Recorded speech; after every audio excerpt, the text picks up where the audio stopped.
You're listening to The Voice of Russia in London. I'm Tom Spender.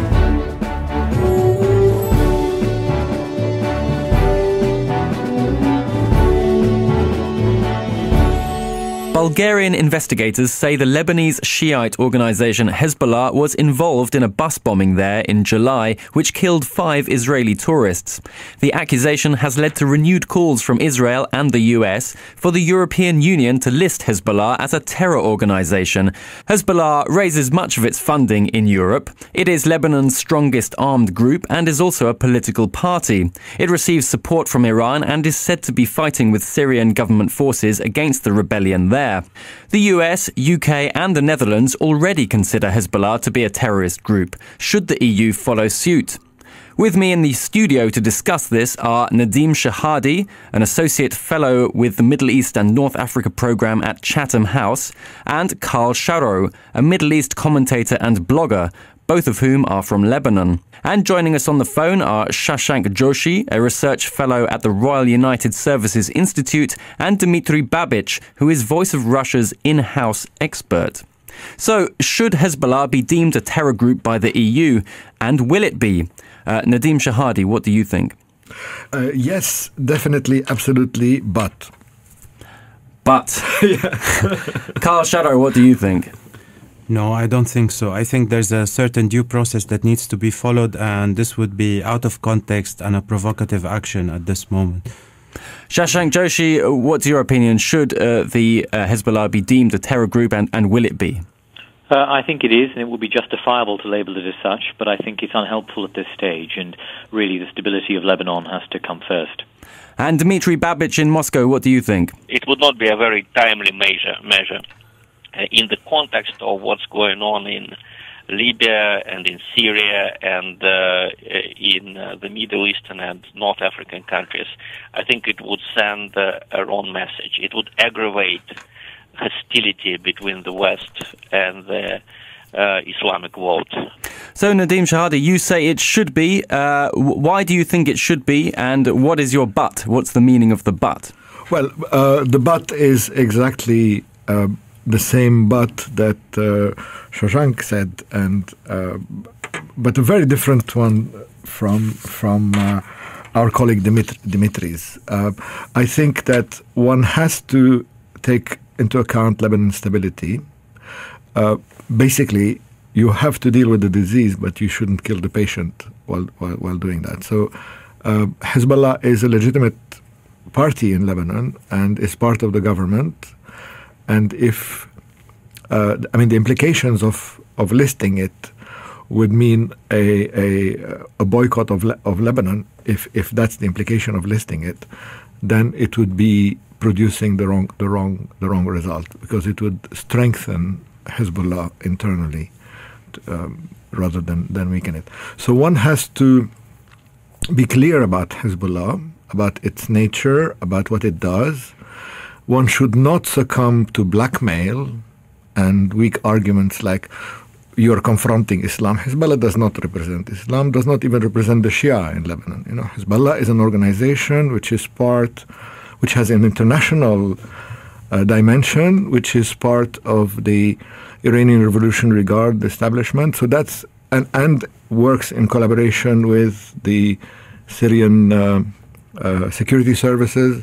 So that's what we're confronting, and that's clearly what should be stated. Karl Sharro, do you agree with what Nadim Shehadi is saying there? No, I don't agree really with that framing of the picture. I think we need to go a step back. We have an allegation at the moment, and with any such matter, I think we should let the legal process take its course, and it's no use for the EU preaching about procedure and law if it doesn't follow its own kind of recommendations. And that's very important to know exactly what happened in Burgas and who was behind it.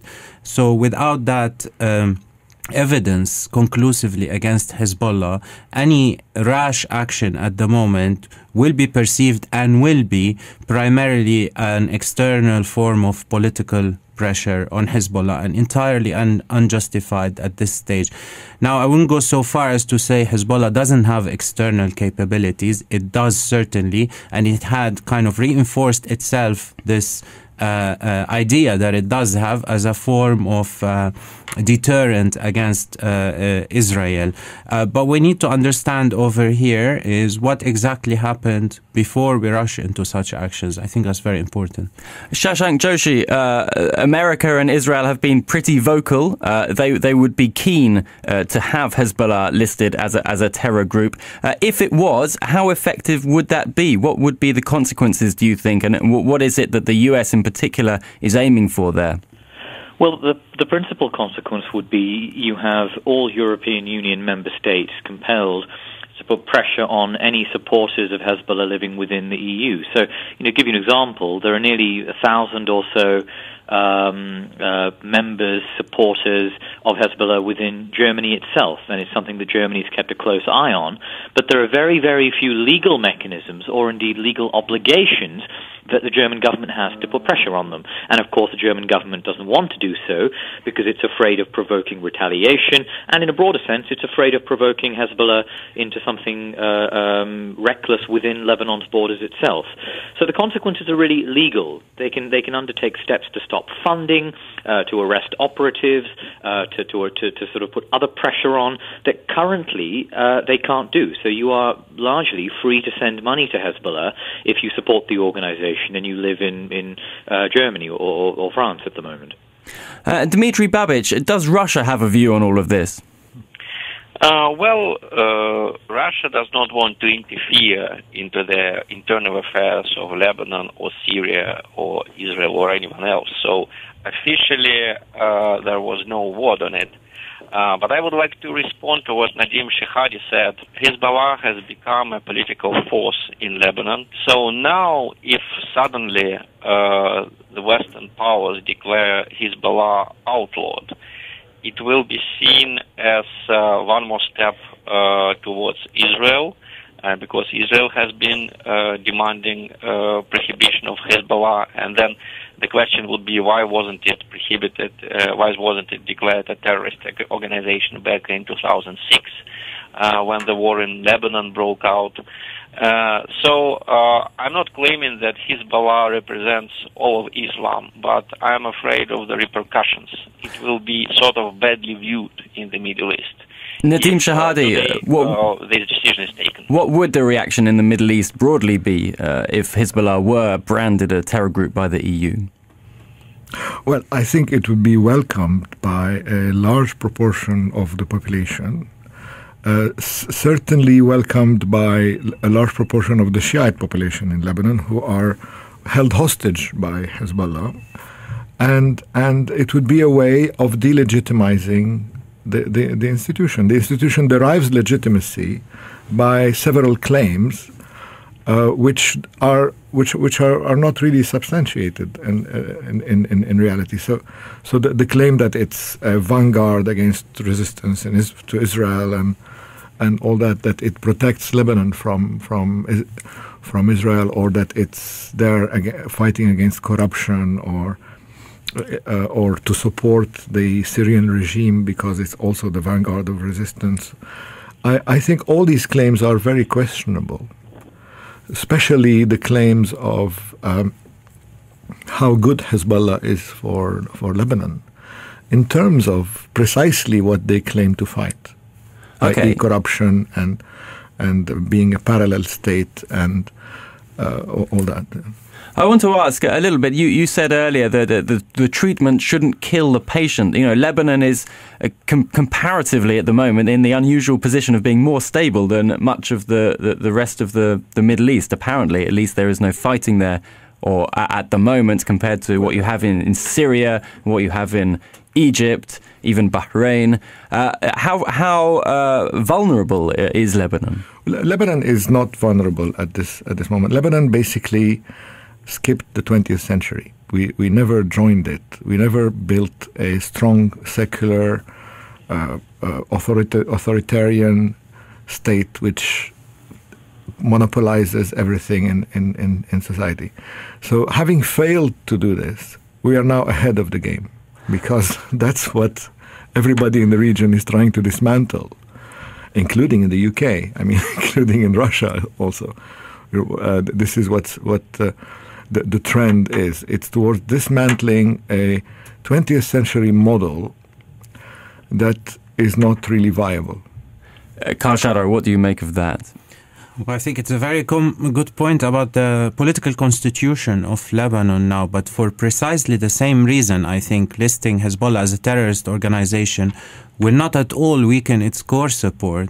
In fact, it will strengthen it, because Hezbollah represents more than just resistance to Israel for the core Shiite support in Lebanon, and for some Christians even as well, in terms of the political alliances that have emerged. There's a certain narrative that addresses the concerns, the grievances, historic grievances of the Shiites, and the ability to represent them politically within this new paradigm that the state, the independent state, doesn't monopolize decision making.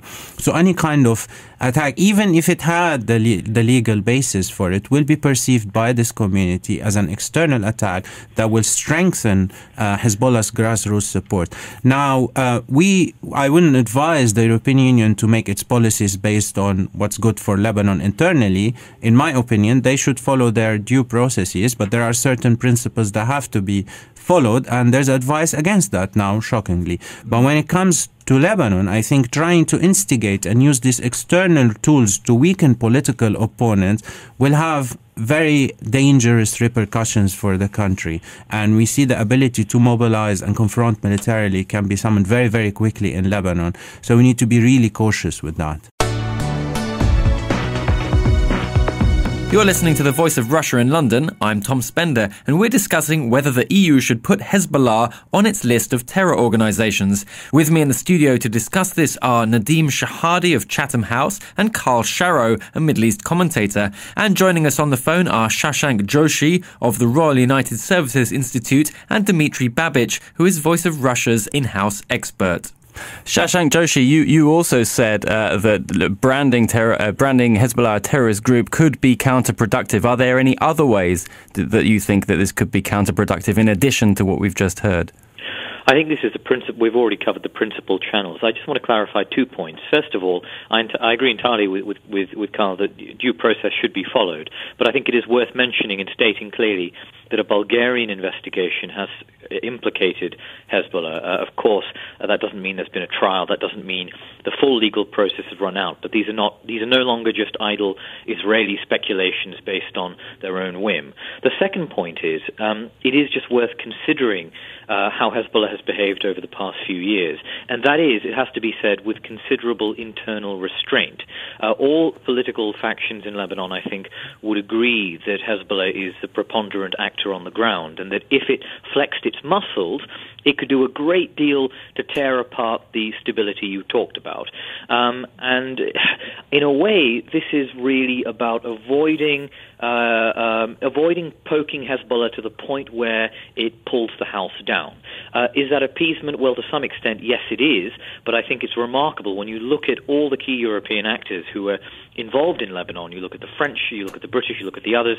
They all are extremely frightened of what Hezbollah may do, which is why their ambassadors in the country have responded to this, not by saying, now is the time to blacklist Hezbollah, now we must put it on the list, but actually with real caution, because they know what could happen on the ground. So do you think the American stance is ultimately irresponsible? Well, I'm not sure, because I think we may be overestimating the implications of what is, again, essentially a legal move. It doesn't mean you launch a war on Hezbollah. It doesn't mean you blockade Lebanon. None of that is what this is about. These are legal measures. And from the point of view of the United States, they obviously have a longer and more involved history with Hezbollah than European countries do in that sense.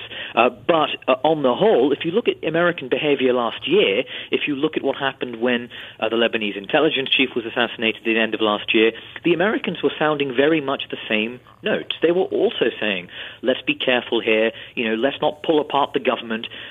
they toyed with the idea of using this as an opportunity to pull Hezbollah down and pick apart Hezbollah's ascendance, which has been occurring for the last 5 or 6 years. But eventually they refrained from it. And I think all in all there will be a split within the US at the same time as as there are in Europe. There will be some American officials probably arguing much the same points we've made here today. Karl Sharro, what do you think the international community's sort of overall attitude towards Lebanon is? I mean, there's a lot of goodwill, I think, but beyond that, is the international community helping Lebanon, do you think?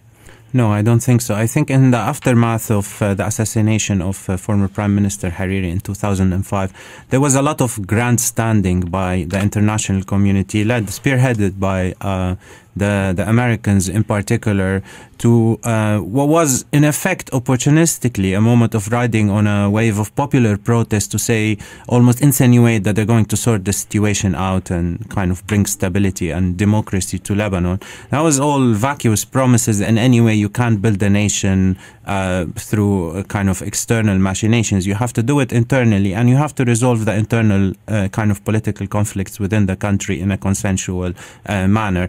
Now, none of that happened. What materialized is the Special Tribunal of Lebanon, which indicted members of Hezbollah in the assassination of Hariri, and kind of became the symbolic stick against Hezbollah. Now, that's very telling in itself as a precedent for what we're seeing over here, because you can see from the sequencing of the investigation process and setting up to the trial and the indictment, the timing of that is kind of fluctuated with what is very clearly external political maneuvering that, to my mind, completely discredit the idea of kind of international justice in that particular context. So I think if we sum up all these strands, there's lots of confusion and blundering by the international community, which has reflected on the internal situation in Lebanon, and also gave the wrong signals to some of the Lebanese parties that made them shy away from this form of consensus that was needed in the aftermath of 2005, and remains elusive to this moment. At the end of the day, Hezbollah will always have its popular base and will always be part of the political equation, but of course without having the external military reach or even the internal military capability.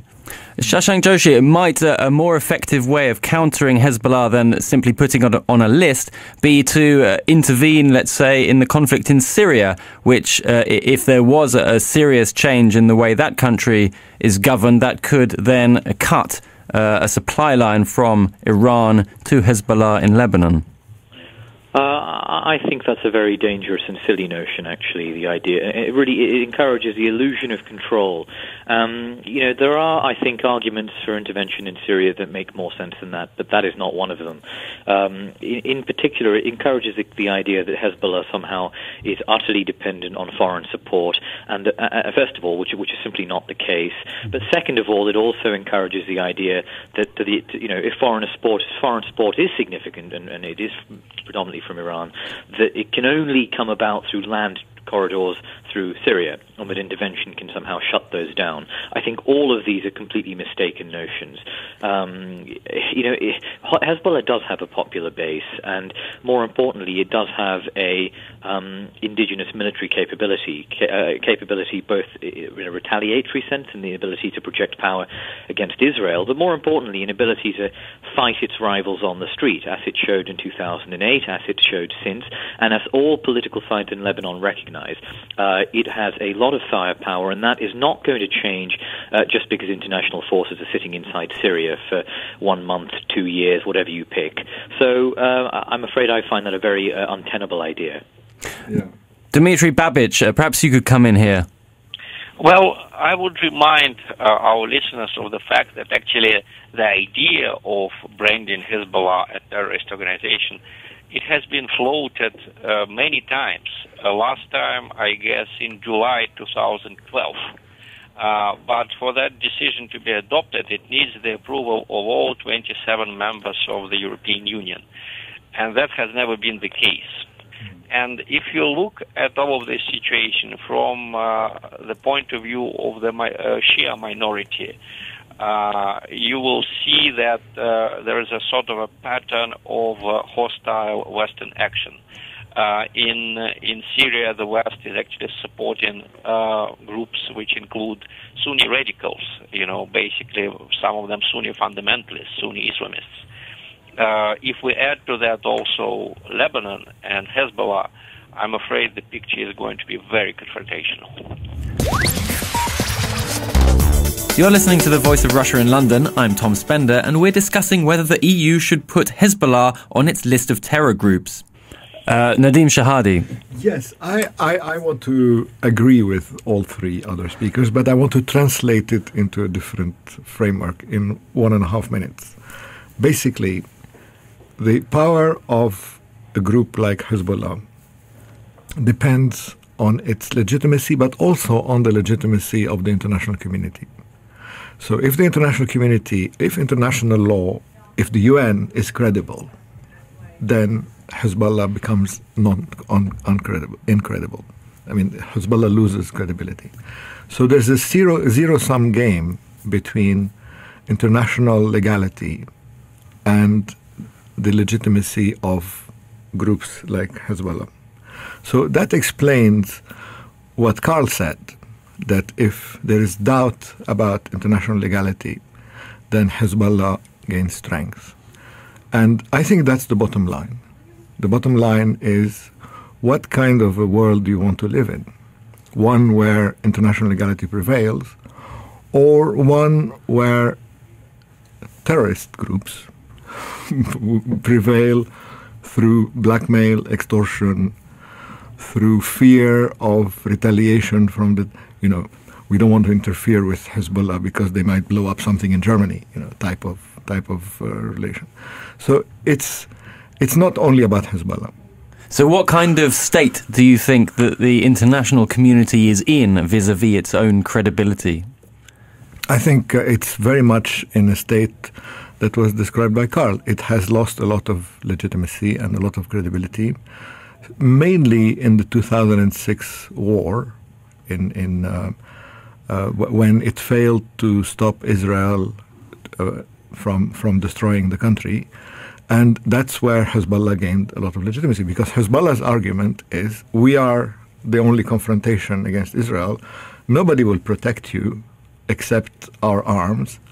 And with our arms comes lots of other stuff you have to comply with. So you can't reject one and accept the other. That's the bottom line. The bottom line is that the international community failed to protect Lebanon, and Hezbollah gets stronger. Shashank Joshi, what do you think of that? Well, I mean, of course, this is a history repeating itself. In Europe, we have had many militant groups from across the world who station themselves there, and then local governments, afraid of the consequences, both consequences at home, retaliation, and consequences abroad, are essentially paralyzed. That happened with Indian and Kashmiri militant groups on British soil throughout the 1980s and 90s, and of course, with many other countries. I think what's really worth bringing out here is that in some ways, terrorist groups or insurgent groups that employ terrorism sporadically abroad can become too big to fail. Although everyone can agree that or tentatively agree that they may very well, or have in the past, used violence against civilians for political purposes and therefore meet widespread definitions of terrorism, that their political status is simply too substantial in a very sensitive part of the world where you've made painstaking gains over previous years, that you are essentially self-deterred from acting against them. And I think this is what we have here. And I think Nadim is absolutely right to lament the situation, but unfortunately it is the reality we're in, and we can't wish that away. We can't wish away the prevailing balance of power within Lebanon. But I do think, regardless of this move over blacklisting or listing it as a terrorist organization, I certainly do think that it's unacceptable for any group to actually conduct attacks against civilians on European soil. And whatever the legal convoluted measures we take around this, the counterterrorism measure should be very, very simple. Hezbollah should not be allowed to operate in this way, murdering European civilians in any EU country, and that's not something that should be up for any sort of compromise. Karl Sharro, we do have to take this kind of attack very seriously on European soil as Europeans. No, definitely. I mean, I'm arguing for implementing the law and finding out what happened. But if it is discovered that the Hezbollah was directly involved, then the European Community, Bulgaria, have every right to pursue the case in whichever way is legal and fits the purpose. But I think let's just look at the political context of this. We're not talking about the series of attacks proven by Hezbollah over a number of years. We're talking about the last precedent you can think of is in the 90s in Argentina, early 90s. We're talking about a 20-year period. And in a sense, the political context for this seems to be atypical, and there is no immediate reason for Hezbollah to risk such an operational level of investment and logistical support for very low-profile targets. So even at the level of the political level of the analysis, it just doesn't seem to make sense. Now, some people will argue that kind of it's put in a corner and it's behaving irrationally. Fair enough. Let's find out the truth in a court of law. But what I'm saying is let's maintain the principle. Let's not let the speculation override and take over. And from one set of as yet unproven allegations go towards a completely aggressive policy towards Hezbollah, I think that's completely unacceptable. Nadim Shehadi, you're waving your hand. Well, in desperation, because I think politics is more of an art than it is a science, and one should not follow the full legal route and its implications without taking into account the political implications of that, like shooting yourself in the foot, basically. So that's the Lebanese way, as what is known the Lebanese way. So I would argue it's a mind game against terrorists. The terrorists play this mind game where they frighten you. You have to play back in the same way. I just want to whiz through our guests and ask them in one sentence, what should be the strategy for dealing with, in any way, Hezbollah? Karl Sharro. I think the same as dealing with any organization in the world. We have to follow the law, and we have to follow the established principles, and that's the only way to go about it. Dmitry Babbage. I think Western countries in general should make themselves more credible in the eyes of the Muslim world by being more impartial. Blaming Hezbollah for something that 2 Canadians and 1 Australian did, despite all the probable facts about Lebanese connections, I think it's too early, and it would certainly move things in the wrong direction. Shashank Joshi. Well, accepting Hezbollah is not going anywhere. Over the much longer term, I think it's very important that it does get pushed more and more in the direction of a political organization that has to seek votes and act legitimately within Lebanon, and therefore encourage Lebanese institutions building up over time that will subsume the organization. I don't see any other route out. And Nadim Shehadi, finally. Yes, I mean, that would be the objective of any international action, to limit the possibility of Hezbollah using terror, and to move its constituency away from what it is now into supporting an organization which is more part of the political spectrum in Lebanon, which would mean changing Hezbollah, of course. I'd like to thank my guests, Nadim Shehadi, Associate Fellow with the Middle East and North Africa Programme at Chatham House, Karl Sharro, a Middle East commentator and blogger, Shashank Joshi, a Research Fellow at the Royal United Services Institute, and Dmitry Babich, Voice of Russia Radio's in-house international expert. Thank you all very much.